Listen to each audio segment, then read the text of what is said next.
Mr. Schroeder, how are you doing, sir? Man, I'm good. I've descended into the madness, and we all have. The talking season is underway. Yeah, and the defending season is underway because it looks like a lot of coaches are going to have to defend some of their players' actions here off the field. And you know, Josie and I were talking about this before, is that the other challenge that coaches have nowadays is players have more time on their hands, and that doesn't seem to be a good thing.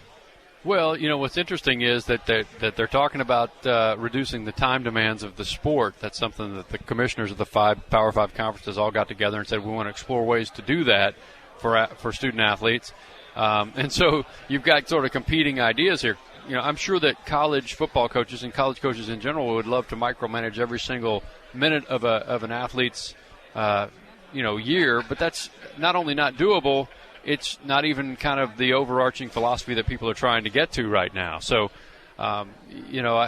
it's going to be an interesting – there's no question it's going to be an interesting media days for several different coaches. Greg Sankey, the SEC commissioner, kicked things off with his State of the Conference address, and he had to sort of bring up sort of some of the things that have been off-season headlines.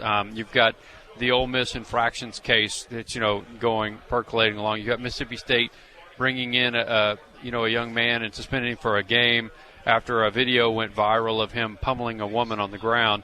You've got Alabama with the high-profile Cam Robinson, being arrested but not charged, and also Hootie Jones's teammate arrested but not charged when the prosecutor decided to, decline to pursue charges for marijuana possession, and in Robinson's case, felony possession of a stolen firearm.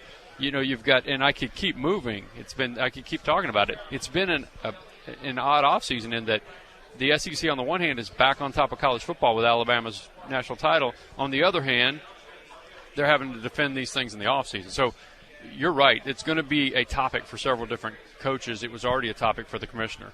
So when does it end that we stop selling our souls for football? When do we stop running into the Baylors and the Penn States and all these other things? I mean, you talk about Cam Robinson with a stolen gun. I'm thinking about this now. My daughter's 16. She's about to start university, actually. She's about to head to a university. Every father out there that is sending a kid to a university, and especially a girl, you worry about some of the student athletes that these coaches are bringing in for the sake of a W. Well, yeah, you do, and I don't disagree with that premise at all. I will tell you this. I think universities are a large place full of all sorts of new opportunities and new dangers that don't have anything to do with student athletes either. I mean, just you get to some of these schools with 20, 30, 40, 50,000 students, and you have a bunch of kids with newfound freedom, and a lot of things happen, and some of them aren't good. And, but what we hear about, and I'm not taking up for them or trying to defend them, what we hear about are the people associated with the teams, the athletes. That's the ones we hear about. We don't hear about the ones where it's, just two students and stuff like that. So I think university is a place where you have to be cautious regardless of what we're talking about here. It's and you asked me a question, when does this end? When does the culture of football, when do we stop selling our souls for the culture of football? I would tell you this, I don't think it's ever going to happen. I mean, people love college football and college sports too much. It's too big of a deal, and people don't want to dial it back. And so they sort of, unfortunately, I think most people say that was that other program, it's not our program, and they just sort of paint it that way, and their program is painted as Candyland, and don't want to hear that. But that culture is in many, and if not most programs, the culture is protect the football program or the sports program at all costs, and we see that when something happens that shouldn't happen, or we get sort of the facade ripped off, and then we move on to the next thing. Well, Coach Rick, and I spent all spring with him touring around the state of Florida, and he was asked about disciplining players. And he said, George, what you just mentioned, that football players, they make some of the same mistakes as the rest of the student body. However, they're the ones that have it publicized. So his rule has always been that he'll bring them in with the family, find out the facts of the case, find out if they're telling the truth. He will set what he thinks is his policy and his reprimands. If they sign off on that, they're truthful, they want to go through what he believes should be the punishment, they can stay. If they want to be resistant not tell the truth and fight about it, they're going to go. That's pretty much how he looks at it. Listen, there are coaches and administrators who are trying to do things the right way in college sports. I'm not trying to paint that in another way. There are many who are trying to do it, but there are some who are trying to do it the right way. Mark Richt is one of those. He has conducted himself with integrity to the extent that he can control things in his entire coaching career. You couldn't be as honest as he is without integrity. That's right. It's impossible to be that brutally honest. So, I mean, I have great respect for Mark and what he has done and tried to do throughout his career. So, what he laid out there is, what he's tried to do and what he has done. I'm sure he'll look back on some decisions he made that he regrets, but my guess is that they were made with the best of intentions at the time, with the information he had at the time. And that's not always that seems like a simple thing. That's not always the case with some of his peers. So, I mean, Miami fans should be, if integrity and doing things the right way matters, should be really happy. Let me ask you this. We are here partnered with the Orange Bowl. Last year we had the semifinal game in our town. I thought it was a fabulous evening of football. It was Oklahoma and Clemson. Stadium was packed, had all the pageantry that you're supposed to have, all the pageantry that the Orange Bowl has had for 82 years. What do you think of the Final Four, the way the college football playoff is set up? I like the playoff. I was a +1 guy back when that was sort of the discussion, back when the conference commissioners wouldn't even use the P word, playoff, and said it would never happen if you could actually get them to address the topic and they would avoid the word.